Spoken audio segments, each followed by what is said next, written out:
Hello. Hello Katrina, भाई कहाँ पर है? मुझे उसने बताया कि वो अपना हेलीकॉप्टर लेने जा रहा है। तुम कहाँ हो?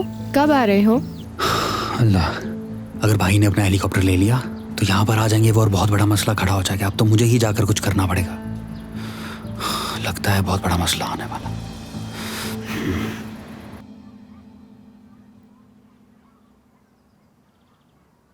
एर्दोगन अंकल,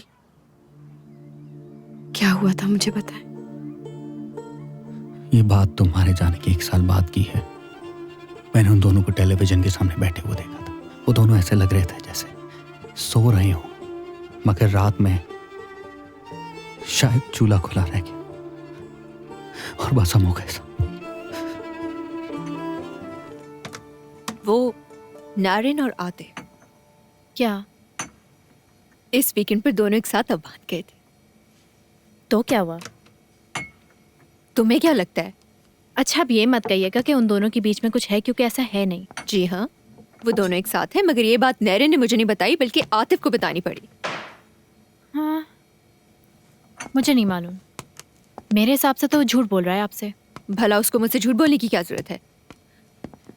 नारिन आजकल वैसे भी मुझसे बात नहीं करी, शायद यही वजह है उसकी खामोशी की। क्यों? क्या कल रात वो यहाँ पे नहीं थी? हाँ, कल रात वो यही थी, मगर वो अपनी फैमिली के बारे में मुझे कुछ बातें बता रही थी। पुलिस ने तो उसको कह दिया था कि उसकी फैमिली का कुछ पता नहीं लग सकता। इसीलिए तो कैन ने मुझे फोन किया था कि जाओ और उससे जाकर मिलो, क्योंकि नारिन के लिए बहुत अहम बात है। लेकिन शायद मेरी लापरवाही से वो हर्ट हो गई। आपा, मैं एक बात पूछूं? क्या वाकई पुलिस उसकी फैमिली को ढूंढ पाएगी? मुझे नहीं ऐसा लगता। मेरे ख्याल में नारिन हमसे कोई ना कोई बात छुपा रही है जरूर। मेरे सामने फजूल बातें मत किया करो इमरान। तुम्हें जब भी नारिन की बुराई करने का चांस मिलता है तुम उसकी बुराई करती हो। ठीक है, मैं कुछ नहीं कह रही। इतने सालों बाद तो नारिन को किसी से मोहब्बत हुई है और वो मुझे नहीं बता रही। मुझे अफसोस हुआ इसका। हो सकता है कि वो आपको इतना करीब ना समझती हो, इसलिए वो नहीं बता रही है।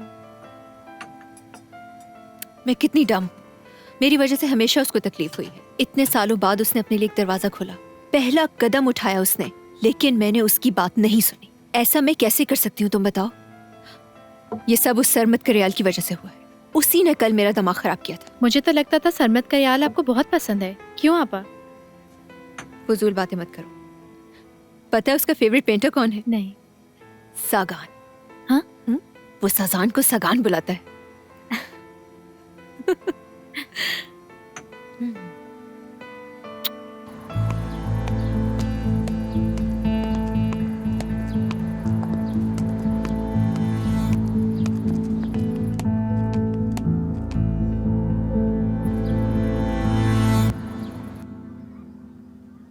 इंसान का क्या भरोसा, आज यहाँ है कल नहीं।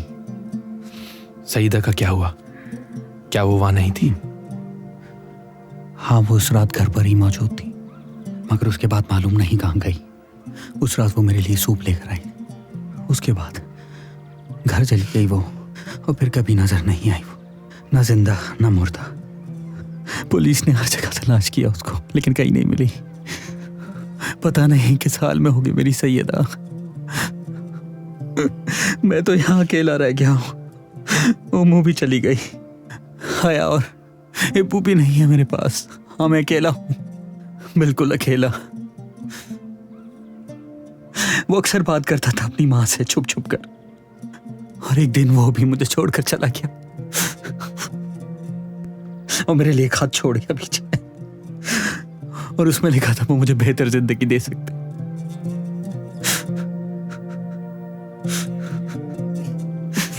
ऐसा मत कह तो कनक, वो बहुत तकलीफों से गुजरा होगा, यकीनन। दुआ करें।